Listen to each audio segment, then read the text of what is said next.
We have a brand new book, the book of Devarim, the book of Deuteronomy.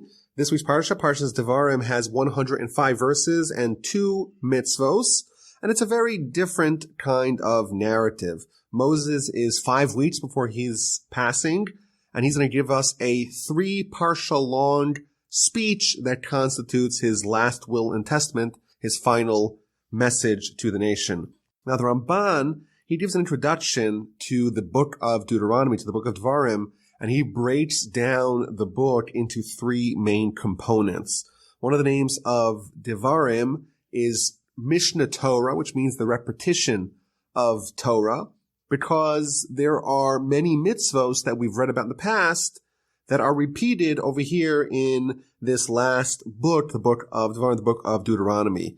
And it is interesting to note, says the Ramban, which mitzvos are specifically mentioned over here for a second time, and those tend to be the mitzvos that are most pertinent to the nation at their current juncture. Moses is about to pass. Immediately after his passing, they're going to enter the land, and therefore the mitzvahs that are most pertinent to the entry of the land, they're the ones that are going to be repeated, either with added explanation or with warnings about the consequences of violating these mitzvahs. He also notes that the book of Devarim does not repeat the Kohanic mitzvahs of the book of Leviticus, and the reason for that is because the Kohanim, they're so adept, they're so skilled, and therefore they don't need to have the laws that are pertinent to them to be repeated. So that's one component. One component of the book is the repetition of the many mitzvahs that we were given previously. In addition, there is a second component that is new mitzvahs. Not mitzvahs that were commanded for the first time now, rather mitzvahs that were commanded to Moses at Sinai, as the whole Torah was given to him at Sinai, but they weren't conveyed to the earlier generation, either because they're very rare, like the laws of Yibum, Levirate marriage we'll read about in a few weeks, or because they only kick in once you enter the land. Regardless, these mitzvahs are new. We haven't read about them previously, but now, as Moses is about to depart from the nation, he's going to tell him these laws. And finally, another component of the book is the rebuke and the critique of their behavior hitherto. Moses is about to pass, and we're going to begin the book with his criticism and his rebuke of the nation and their behavior over the course of these previous 40 years. And an element of that is to be reminded of God's compassion and God's kindness. Despite the fact that the nation stumbled, had so many blunders throughout the 40-year sojourn in the wilderness, still God forgave them. God absorb, so to speak, their intransigence, and they're still standing as a nation. Moreover, the rebuke is to also urge them to not revert back to their previous behavior. They had mistakes, but hopefully they'll learn from their mistakes. Once they enter the land, they'll make sure that they don't repeat those blunders of yore. And as a result of the layout of the book, the early parts of Deuteronomy certainly have a very different feel to it. The Talmud explains that this, in effect, these words are the monologue of Moses. Subsequently, God tells Moses, okay, write down your monologue verbatim. It's going to be included in the book, but therefore it has a little bit of a different feel. And the Bible critics have seized upon the fact that Deuteronomy has a different feel to maybe question the legitimacy of the Torah. But we know by reading the very first sentences that these are the words of Moses that God subsequently said, okay, include it in the Torah. And it's going to begin, the first 4 chapters are a retrospective of the story of the Jewish nation over the past 40 years since the Exodus. And it is really interesting, and we'll do this throughout the whole Parsha, to see which stories that have happened to the Jewish people since the middle of the book of Exodus, which stories are highlighted, which stories are mentioned but only are hinted at, which stories are elaborated upon, which stories do we find new bits about? And of course, there are some stories or some episodes that seem to be omitted entirely. So that's the introductions that we have here. Let's begin the Parsha. So I want to read the first 5 verses to get a sense of this very long and cryptic introduction to Moshe's message to the nation, and then we'll put in context with the commentary of Rashi. These are the words that Moses spoke to all of Israel on the other side of the Jordan, concerning the wilderness, concerning the Arabah, opposite the Sea of Reeds, between Paran and Tovon and Laban and Chatzerot and Dizahav. That's the very first verse. 11 days from Choreb by way of Land Saiyar to Kadesh Barnea. It was in the 40th year, in the 11th month, in the first of the month, when Moses spoke to the children of Israel according to everything that God commanded him to them, after he had smitten Sichon, king of Amorites, who dwelt in Heshbon, and Og, king of Bashan, who dwelt in Ashtaroth in Adrei, on the other side of the Jordan, in the land of Moab. Moses began explaining this Torah, saying, so these 5 verses are a very long and seemingly cryptic introduction to the message that Moshe is going to convey to the people.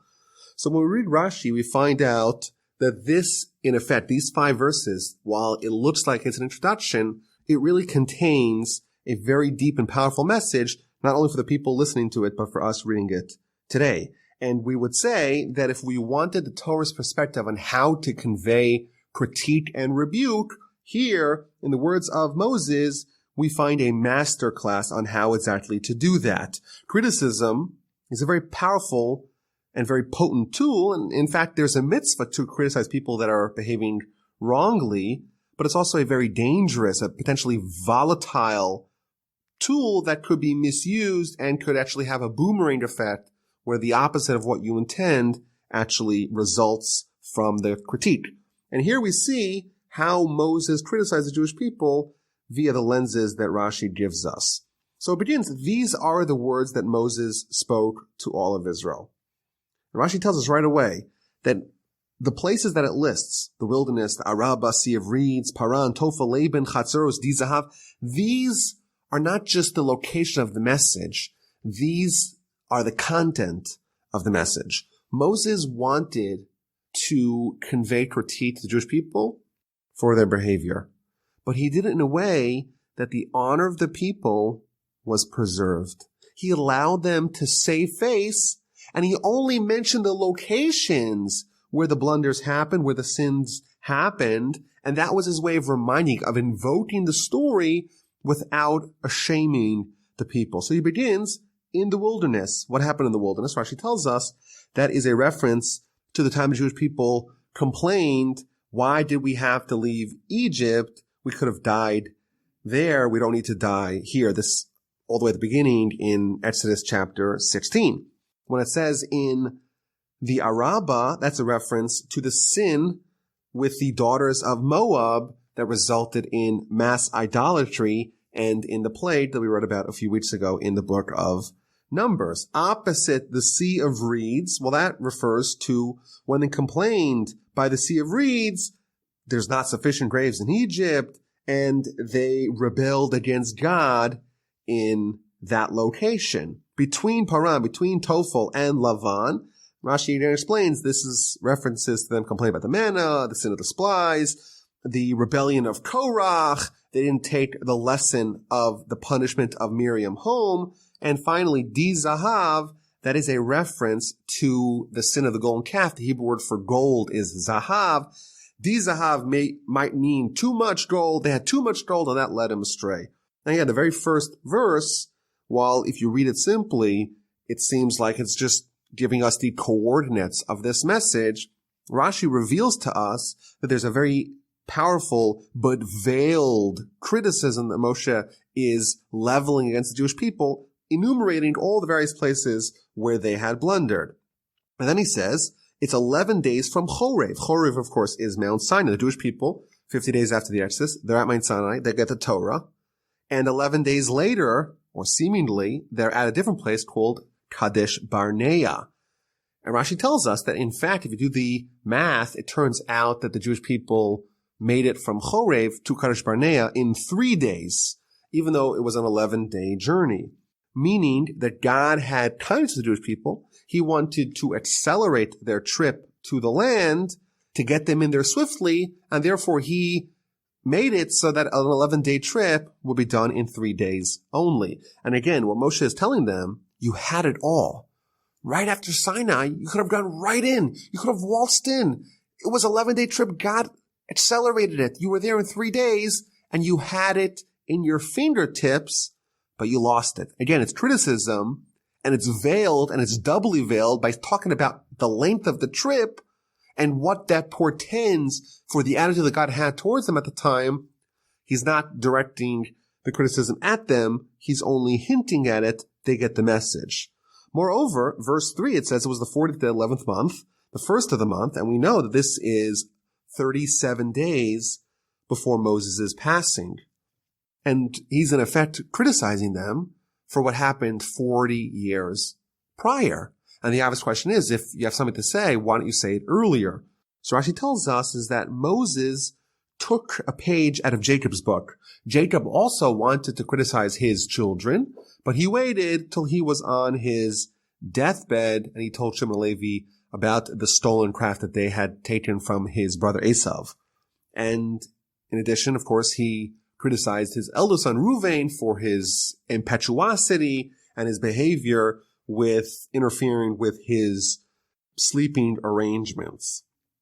And similarly, Moses says, well, if I'm going to criticize the Jewish people, I too will follow Jacob's example. I'm not going to criticize them right away. I'm going to wait till I'm, so to speak, on my deathbed, and then I'll criticize the Jewish people.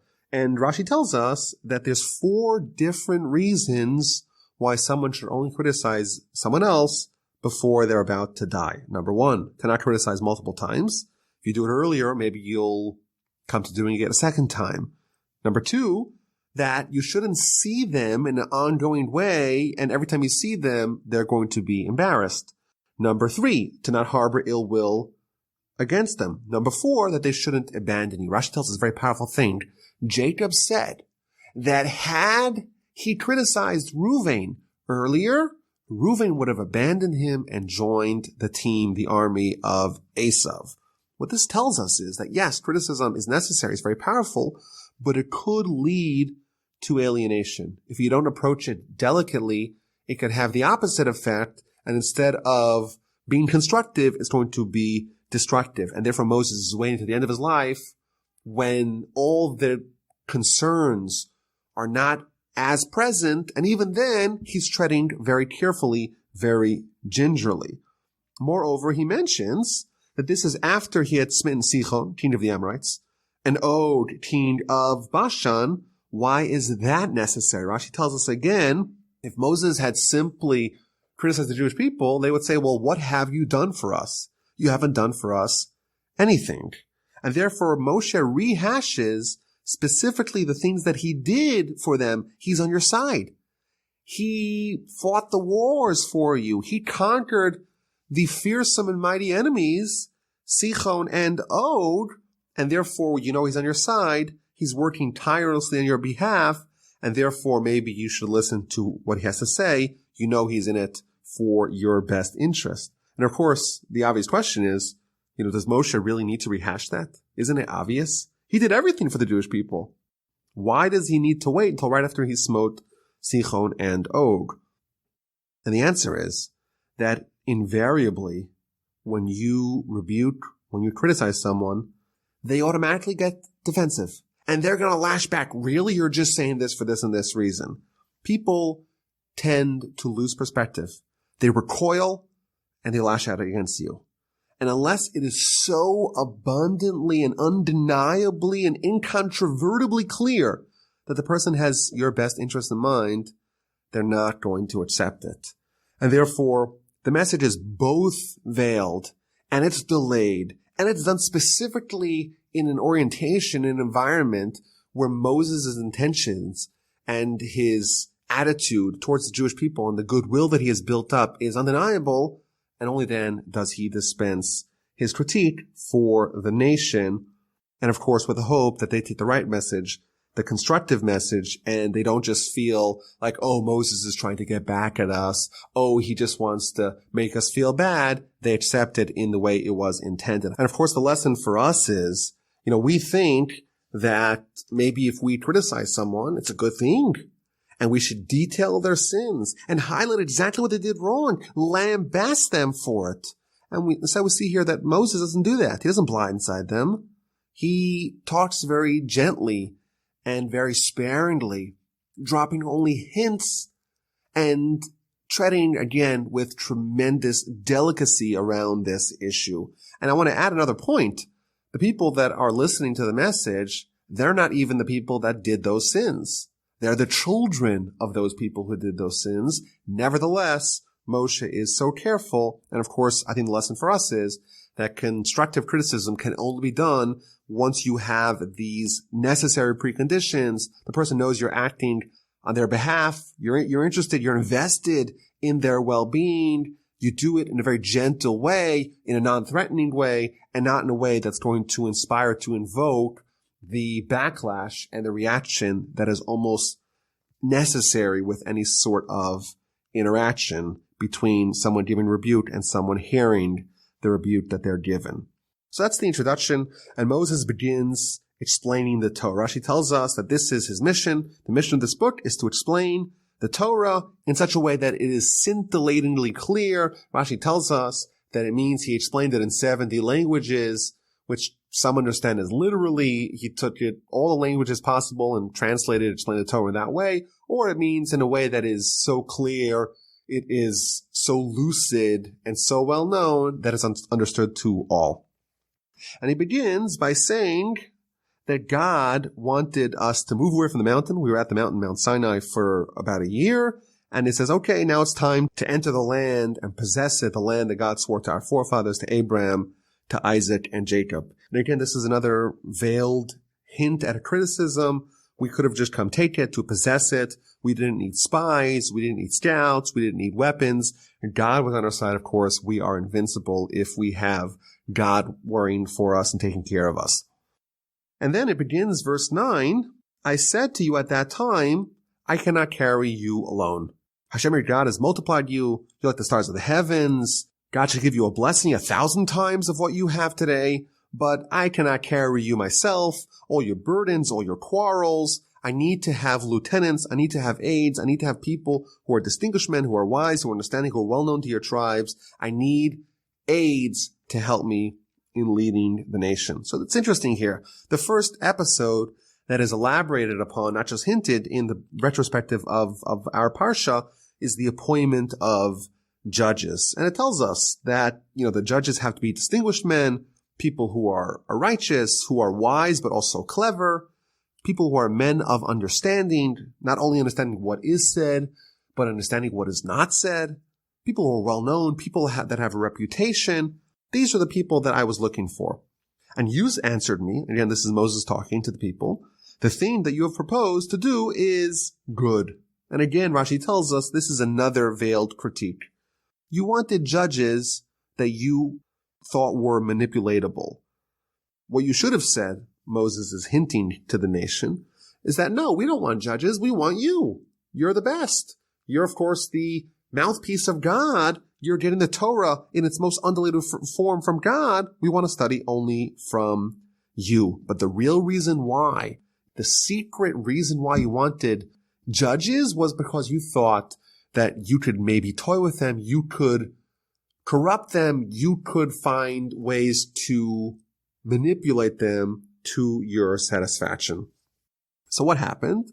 I took the heads of your tribes and people that were wise and well known, and I appointed them leaders of thousands, leaders of hundreds, leaders of 50s, and leaders of 10s, the officers for your tribes. There were, of course, the judges. There were the enforcers of the judgments. This is the police state, so to speak, the people who are there to enforce the rulings of the judges. And this hierarchy, of course, we read about in the book of Exodus. This was proposed, at least in the book of Exodus, by Moses' father-in-law, Jethro, where there was this hierarchical system. Every 10 people had one leader. If they had a question, they would ask him. And then every 5 groups of 10 would have a leader of 50. And then every 2 of that would have a leader of 100. And every 10 of that would have a leader of 1,000, etc., until the most difficult questions would be presented to Moses. So this is the first idea that is talked about here at length, is the appointment of judges. So I want to maybe suggest an answer as to why specifically this story, there's a need to highlight it now as the Jewish people are on the doorstep of entering the land. It's been 40 years. Moses is about to pass. Why is this so important?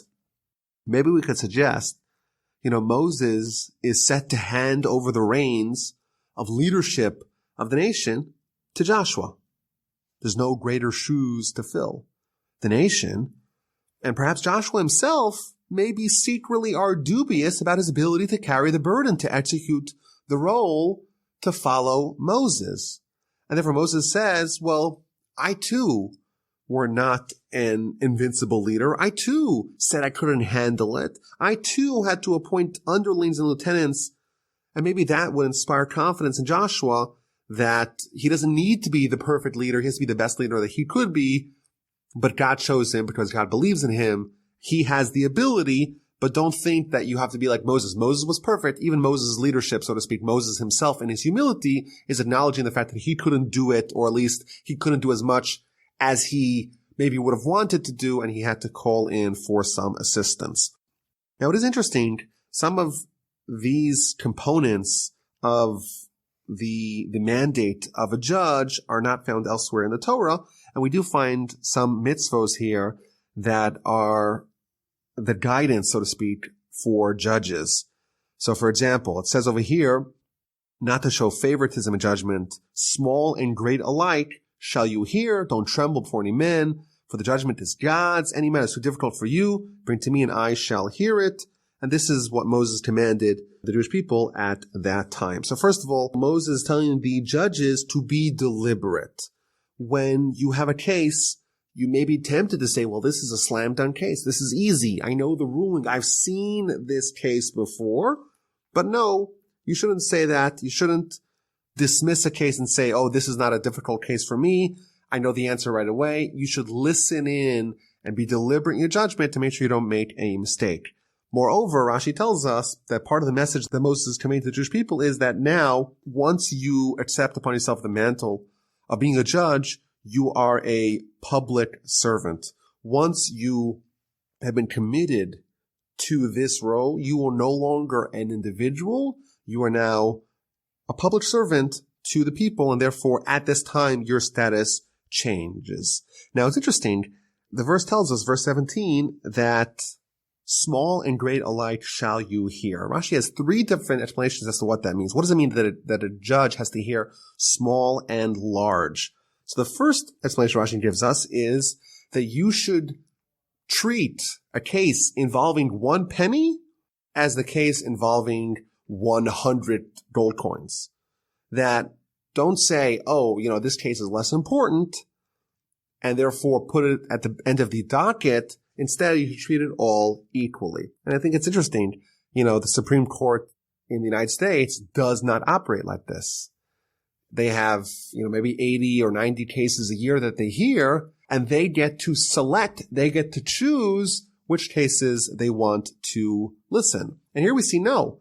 It's first come, first serve, so to speak, and you should not favor one over the other because ultimately you're trying to ascertain and clarify the will of God. That's your role, and you're doing it in the context of a public servant. So that's the first idea we see here in Rashi, that the small cases and the large cases should be identical.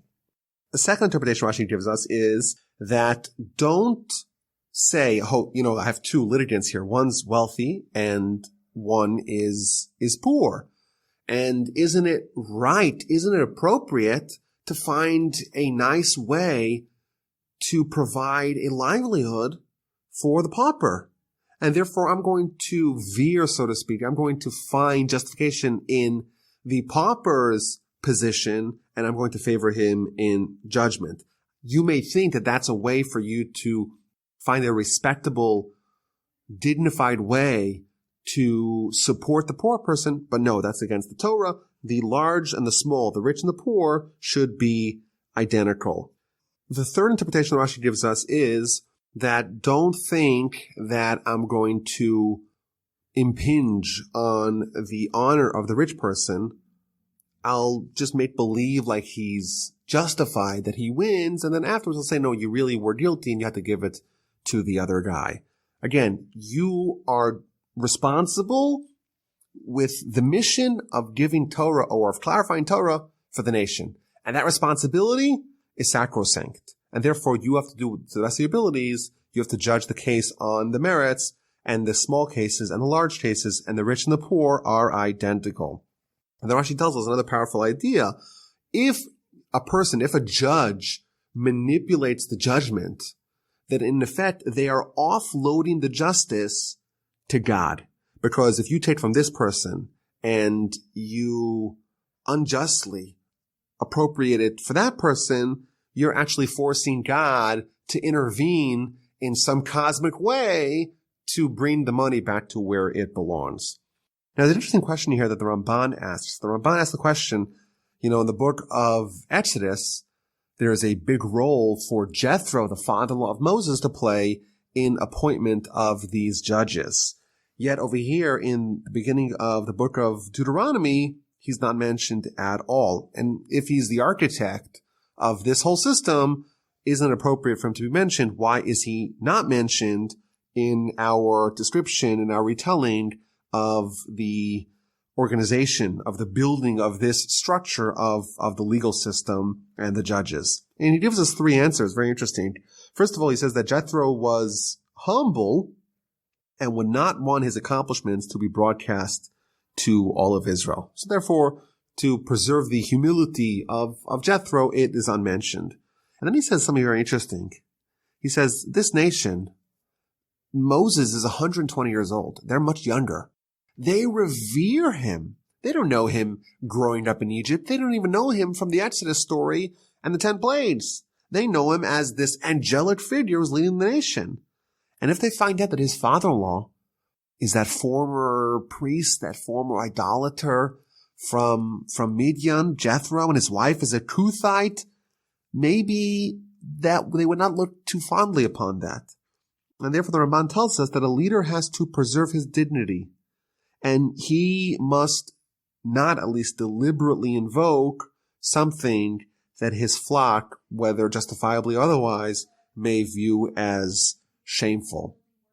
And finally, the Ramban tells us that really, even though this was proposed by Jethro, ultimately Moses asked God if this system was proper, and therefore the implementation of the scheme was not a result of the initiative of Jethro. Yes, he's given his plaudits in the book of Exodus, but ultimately when we're talking about the implementation, that is Moses in consultation with God, and that's why Jethro's role is ignored, at least over here. Now, in addition here, in verse 18, it says, I commanded you at the time all the things that you should do. And this is a little bit of a cryptic verse. It's not clear exactly what Moses is referring to. I command you at the time all the things that you should do. So Rashi tells us that what it's talking about, or what's referring to over here, is the 10 differences that exist between monetary cases and capital cases in a Jewish court of law. The Talmud enumerates 10 differences between capital cases and criminal and other civil cases. And I think going through these 10 things, it is a sense of the Jewish jurisprudence and the sensitivity that it has around the idea of capital punishment. If you read the Torah and you read the laws and the mitzvos, it seems like there's many mitzvos, at least relative to standards that we have today in the Western world. There's many mitzvos that seem to carry with it the threat of the death penalty. Yet when you learn about what the court needs to do to actually arrive at such a guilty verdict and to actually execute someone, there are draconian regulations that make it very difficult to actually dot all those I's and dash all those T's. And here we have 10 differences that exist between capital crimes and between monetary crimes in how the court has to actually go through and deliberate these cases. And that shows you that it's actually vanishingly rare for someone to be tried and be found guilty and be executed in Jewish court of law. Of course, the Talmud tells us that a Jewish court of law that executes more than once every 70 years is a bloody court, meaning they're not doing their job. Moses continues his message, and we journeyed from Horeb. We went through the entire great and awesome wilderness, and we passed the Amorite mountains. And I said to you, you have come until the Amorite mountain that Hashem, our God, has given us. See, Hashem, your God, has placed you. The land is before you. Go up and possess it. As Hashem, God of your forefathers, has spoken to you, do not fear and do not lose resolve. The land was delivered to us on a silver platter. Again, we didn't need to have spies. We didn't need to have any weapons. God gave it to us. It's our inheritance. We don't need to fear them, and we don't need to lose our resolve. It is ours if we want it. But of course, the nation didn't want it. They wanted first to take the measures necessary as if it was not a miraculous conquest, as if it was a regular military conquest. You send the scouts to reconnoiter the land, to do a reconnaissance mission, and you asked, let us send men ahead of us and let them spy out the land and bring word back to us, the road which we shall ascend and the cities which we shall come. And this is, of course, the episode of the spies. The people, they asked Moses, can we send men to go scout the land, to go reconnoiter the land and find out how to attack it as if it's not miraculous? And this, of course, where the mistake begins.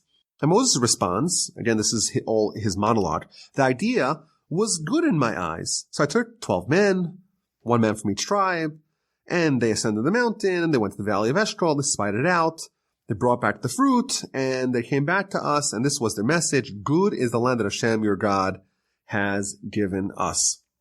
So a few things here. First of all, Moses here plainly states that he approved of it. He's giving this retrospective of the 40 years to the Jewish people, and he is going to begin to criticize them about the episode of the spies, but he plainly states that the idea was good in his eyes. So how do you criticize the Jewish people when you yourself signed off on the plan? So Rashi tells us that Moses, yes, he gave approval, but he was just giving his approval to demonstrate how convinced he was that there was nothing wrong with the land, in the hopes that when they see his confidence, they will drop their request to appoint spies. And he gives this wonderful parable. You have someone who's selling a donkey, and the guy comes and says, okay, can I try it out? Can I try out your donkey, see if it's healthy? And the man says, sure. Well, can I go up the mountains? Can I go up the valleys? And he says, sure. And if you see the guy is so confident in letting you try out the donkey, you don't even need to try it out. You can sense from his confidence that the animal is sturdy. Similarly, Moses is saying, I'm so confident. We got the land. Yes, go send spies to scout it out. I'm so confident. Yet his intention was that confidence would inspire confidence amongst the Jewish people, and they would say, you know what, we don't even need it. But of course, they did not do it. And then he retells the story. It's really interesting what his version of the story is. These people, the 12 scouts appointed to go inspect the land, they come back with a message: the land is very good. And the obvious question is, Moses buried the lead. The most important part of the message was not the land was good, is that the land was bad and unconquerable, a land that consumes those who live in it, a land where the people are so mighty and the cities are so unconquerable, are so formidable. Yet he comes here with the message, the land is very good. And Rashi, of course, tells us that, this was the message that Joshua and Caleb gave. But the obvious question is, well, yes, Joshua and Caleb, 2 of the 12 messengers of the 12 scouts, came back with that message. The other 10 came back with a very different message. And maybe the answer is that, yes, these 2 people, they are saying the truth. The rest of them are wrong because they're going against God. You have 1 million ants. They don't hold sway over one intelligent person. 1 billion humans don't carry any weight if they're arguing against God.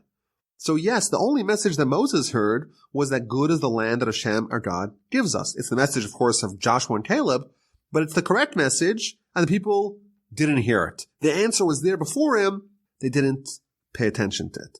But you did not wish to ascend, and you rebelled against the word of Hashem, your God. You slandered your tents because of Hashem's hatred for us. He took us out of the land of Egypt. He wants us to die. And you got all sad, and you started crying. And of course, the consequences of this are found in verse 34. Hashem heard the sound of your words, and he was incensed, and he swore, saying, if even a man of these people, this evil generation, shall see the good land that I swore to give to your forefathers, no one's going to see it, with the exception of Caleb, and with the exception of Joshua. This is the second episode here in chapter 1 that is elaborated upon. And I would say that this is a very germane message to the nation as they're about to enter the land permanently. They were scared in the times of the episode of the scouts, and Moshe, of course, is revisiting the story at length to tell them not to make the same mistake. And maybe we could even suggest that, part of this message that Moses is giving is to be confident that it's all going to work out, to be confident in the succession plan, Moses to Joshua. And no episode demonstrates Joshua's credentials better than his role in this story. And therefore, we see that multiple times throughout the Parsha, Joshua's accomplishments are revisited, and his role as Moses' successor and the strength given to him is expressed throughout this whole monologue. And Moses continues, "With me as well, God became angry because if you send, you too shall not come there. Joshua, he'll be your replacement. Strengthen him, but you're not going to enter the land." This is a very puzzling verse here, verse 34. Moses is telling the nation that God became angry with him, with Moses, because of you, because of the people, saying that because of the people, and seemingly because of the sin of the spies, Moses cannot enter the land of Israel either. Now, we know that Moses was precluded from entering the land because of the sin of hitting the rock, not because of the sin of the spies. So why is Moses seemingly linking the sin of the spies, the fact that the rest of the Jewish people were precluded from entering the land? How does that connect to Moses himself being disallowed from entering the land as a result of their sin? So several of the commentators here say a very powerful idea. They say that the sin of the spies and the fact that the Jewish people were condemned to spend 40 years in the wilderness, moreover, the Talmud tells us the Jewish people were condemned to have the destruction of the temple and the subsequent exile twice from the land of Israel. All that was necessary as a result of the sin of the spies. And ergo, the sin of the spies mandated that Moses would not enter the land, because otherwise the punishment of crying for generations would not have been fulfilled. Very powerful idea, and we've talked about this in the past. Had Moses been at the helm of the Jewish people when they conquered the land, that conquest would have been permanent. Moses' accomplishments are permanent. And therefore, had he been at the helm when they conquered the land, it would have been permanent. However, as a result of the sin of the spies, the Jewish people were condemned to be exiled from the land twice: destruction of the first temple, destruction of the second temple. The first Commonwealth, they went to Babylon. The second Commonwealth was shattered by the Romans. As a result of the sin of the spies, the sin of Moses hitting the rock had to happen almost. It was mandatory for it to happen. And therefore, that ensured that Moses would not lead the Jewish people into the land, and that therefore the people will not be there permanently. The conquest will not be set in stone and undoable and immutable, and therefore the conditions would be present for them to be kicked out subsequently. The Ramban also tells us, really interesting, the names of the spies are not mentioned. And the reason is because Moses is not coming to denigrate individuals. He only wants to speak to the public. The public sinned. The public was punished, but it doesn't delineate the sins of the individuals or what happened to them subsequently. They were punished and they died. Those 10 scouts, the 10 spies, they died in a horrific manner. That's not the subject matter. The subject is the general activities of the community. And then it talks about what happened to the groups of people that wanted to insist after the verdict was rendered. The Jewish people have to spend 40 years in the wilderness. A group of people insisted. They went up and they were slaughtered. And the verse tells us that they were slaughtered like bees. And what does that mean? Rashi tells us just like a bee, when it strikes someone, it itself dies. So too, when these Amorites, when they struck the Jewish people, or at least that contingent that decided to brazenly pursue and enter in the land, when the Amorites destroyed them, they themselves died. Of course, that's a broader theme in Jewish history, that when other nations attack our nation, they may have immediate success in the short term, but ultimately it is harmful for them in the long term, in the big picture. So that's chapter 1, going through this very intricate and very subtle telling of many of the episodes that happened to the Jewish nation and their sins in the course of the previous 40 years. Chapter 2 is going to talk about the miraculous conquest of the fearsome kings on the east bank of the Jordan River. And again, we can maybe postulate that the reason why these parts of the story are told at length, it's to comfort the people, to give them confidence, just as God was with us when we destroyed those seemingly unconquerable nations on the east bank of the Jordan. So too, when we encounter the enemies on the west bank, they too will be easy pickings for us. We will be able to triumph over them because God is with us. But it begins with the first nation that they encountered. That is the land of Saiyar. Of course, those are the descendants of Esau. And those people, God says, no, you cannot provoke them. You cannot conquer them. If you want to go through their land, you have to pay for your food. You have to pay for your drink. They are untouchable. Why are they so untouchable? Rashi gives us two explanations. Either because this land was apportioned to them by God, and therefore, because it's given to by God, you cannot deduct from it. And Rashi elaborates that Abraham got 10 lands. The 7 Canaanite lands are for the Jewish people. The land of Saiyar is for the other heir of Abraham, and that's Esau. And then Ammon and Moab, those are given to Lot. He's almost like a son to Abraham, and therefore those lands also we cannot conquer. Thus, the first reason why we cannot conquer the land of Saiyar is because it's rightfully Esau's. Alternatively, what she tells us is that, yes, it's going to be ours, but that is for the times of the Messianic era. When Messiah comes, that's going to be our time and opportunity and our moment to conquer the land of Saiyar. And indeed, the Jewish people listen. So we pass from our brothers, the children of Esau, who dwell in Saiyar, from the way of the Rabbah, from Elat, from Etzion Gaver, and we turned and we passed on the way of the Moabite desert. So the first nation is Esau. We don't touch them, and we go around them. And the next nation is with Moab. And again, God tells us not to wage war with Moab, not to incite them into a military conflict, but we don't need to tread as carefully. And that's why Moab was so scared of the Jewish people, and they hired Balaam to curse them. They felt vulnerable, but we're not allowed to conquer it. It is given to the descendants of Lot, and it's not part of the inheritance that we got from Abraham, and therefore we're not allowed to conquer it. There's another interesting idea that we get over here as the narrative continues. The verse tells us that it took us 38 years for everyone of the generation that left Egypt to pass away until we moved on to the next destination, cross over the border of Moab, and to approach the people of Ammon. But Rashi points out a very powerful idea. It says, number one, that God hastened the death of one generation to allow their children to enter on schedule. And this is a theme that we've seen throughout the whole Torah, that sometimes when bad things happen, it really is a good thing. So that's one idea. But moreover, in verse 16 here, so it was that when the people died, God spoke to me saying. And Rashi tells us that for the duration of that 38 years, meaning from the time when the verdict was rendered, the people have to die in the wilderness until they all finish dying, Moses had prophecy, but the prophecy was not really the same close prophecy that he had had previously and that he had subsequently.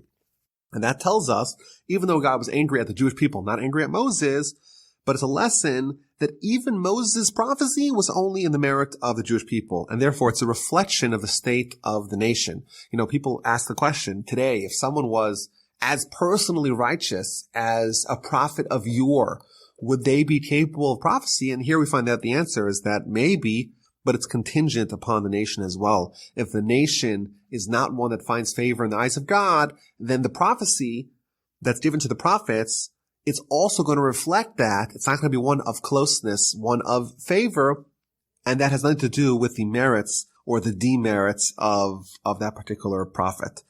So we have the nation of Ammon. Again, we get the same message. Don't incite them in any way. This is a little bit more than Moab. Moab was like, don't make war with them. And here we find don't incite them in any way. Don't think it's part of the Abrahamic inheritance. And in verse 24, we read, well, there's another king, the king of the Amorites. And that, of course, is Sihon. And that person, we're told that we should indeed make war with him. Rise up and cross Arnon Brook. See, into your hand I have delivered Sihon, king of Heshbon, the Amorite, and his land. Begin to possess it and provoke war with him. So if you just read that verse, you would say, okay, well, war is inevitable. God is instructing us to have a war with Sichon, king of the Amorites. And the very next verse, we find out what happens. I sent messengers from the wilderness of Kedemos to Sichon, king of Heshbon, words of peace, saying, let me pass through your land. Only on the road shall I go, not straight right and left. Food shall I purchase for money as provisions, and I will eat. You will give me water for money, I shall drink. What's going on over here? Moses was given a very clear directive by God, go make war with Sichon, and Moses instead is sending peace overtures. Why is he extending the olive branch when God said clearly, go make war? And Rashi gives us two answers, and the Ramban gives us a third answer. Rashi tells us that he learned from God. Before God gave the Torah to the Jewish people, he offered it to all the Gentile nations, even though he knew that they would not accept it. Similarly, Moses taught the lesson. I'm going to offer peace to Sichon, even though I know he's not going to accept it. Similarly, Rashi tells us that a second reason is that Moses said, well, God told me that Pharaoh is not going to send the Jewish people, he's going to harden his heart. Yet God told me, nonetheless, go ask him to send the Jewish people and release them. It's futile, but I'm going to ask nonetheless. Similar over here, go make war. Yes, war will happen. War is inevitable. Still, even though it's futile, the lesson is make a peace offering first. The Ramban, he has a different answer. He says that no, that the verses are non-chronological. Verse 24 is after verse 26. Moses first sent a peace overture that was rejected, and subsequently he was told by God, okay, go make war. The Ramban also adds here, and this is a very important insight, that all wars that we encounter, with the exception of wars that are foisted upon us, our nation first offers peace.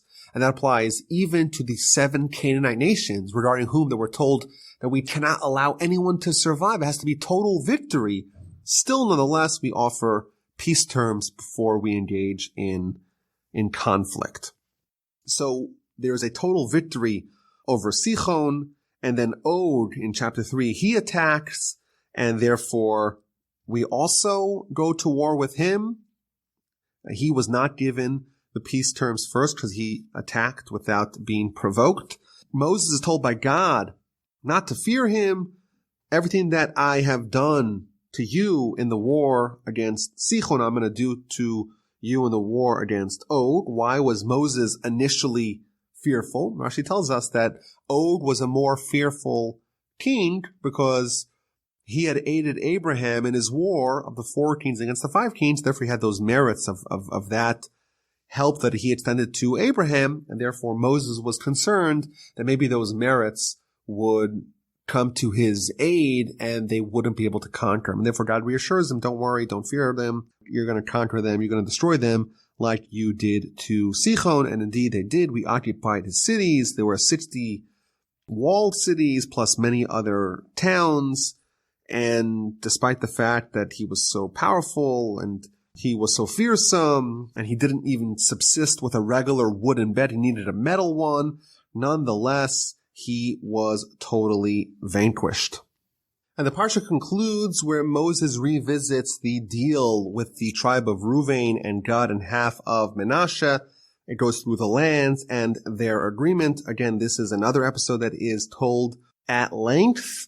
And maybe, again, we could suggest that these people were splitting off. They're not permanently joining the Jewish people. Therefore, it's important to tell their story and their pledge. And the Parsha ends with another reassurance to Joshua.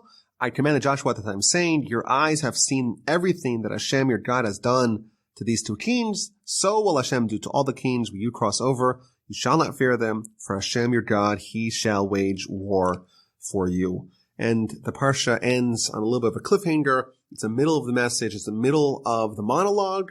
And then Moses is going to make it very personal at the beginning of next week's Parsha, where he's going to be talking about his sincere and deep and continuous and repeated requests to have the decree that he'd not enter the land annulled. So that's next week.